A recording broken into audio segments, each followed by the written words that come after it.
আজকে চলো তোমাদের দেখাই এই বছরের প্রথম দিনে আমার গাছ আমাকে কি কি গিফট দিল। তো প্রথমেই শুরু করি এই চন্দ্রমল্লিকাটা দিয়ে। এটা কি দেখে কোনো অংশে জীবন্ত ফুলদানি থেকে কম মনে হচ্ছে? দেখো গাছটা কত ঝাঁকড়া আর কত ফুল ফুটে আছে, দেখেই যেন মনটা জুড়িয়ে যাচ্ছে। তারপরে আছে এই হলুদ কালারের চন্দ্রমল্লিকাটা, এটাও দেখো, এটাও অনেক সুন্দর দেখতে। তো এদের দেখেই কিন্তু খারাপ মনও ভালো হয়ে যায়। তারপরে আছে এই কসমস গাছগুলো, রোজ কিন্তু একটা আধটা করে ফুল ফুটতেই থাকছে। আর তারপরে আছে এই গোলাপটা, এই গোলাপটাও কিন্তু আজকেই ফুটেছে।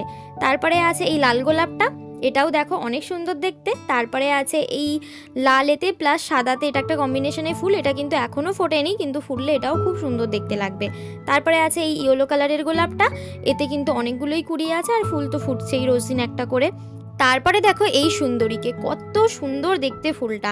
আর এই গাছে কিন্তু অনেক ফুল আছে এবং কুড়িও আছে, আর ফুলটা অনেক সুন্দর দেখতে। তারপরে আছে এই আরেকটা সুন্দরী, এরও সৌন্দর্য কিন্তু কোনো অংশে কম নয়। ইয়েলোর সাথে কি সুন্দর পিঙ্কের একটা কম্বিনেশন, আর ফুলটার সাইজটাও কিন্তু অনেক বড়। তারপরে আছে এই এক ধরনের ইয়েলো গোলাপ, এতেও কিন্তু অনেক কুড়ি আছে এবং অনেক ফুলও ফুটবে আস্তে আস্তে।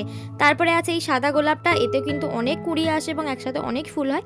এখন এই কটা ফুল ফুটেছে তো তোমাদের দেখিয়ে দিলাম। তারপরে আছে এই শীতের গাছগুলো, ডায়ান্থাস, অ্যান্টেরিনিয়াম, এগুলোও কিন্তু খুব সুন্দরভাবে ফুটতে শুরু করেছে। তারপরে এখানেও কিছু কসমস ফুল ফুটতে শুরু করেছে। এরপরে লাস্টলি আছে এই অ্যাস্টারটা, দেখো কালারটা কত সুন্দর, হালকা পার্পেল মতো কালার এবং কালারটা এত সুন্দর কি বলবো।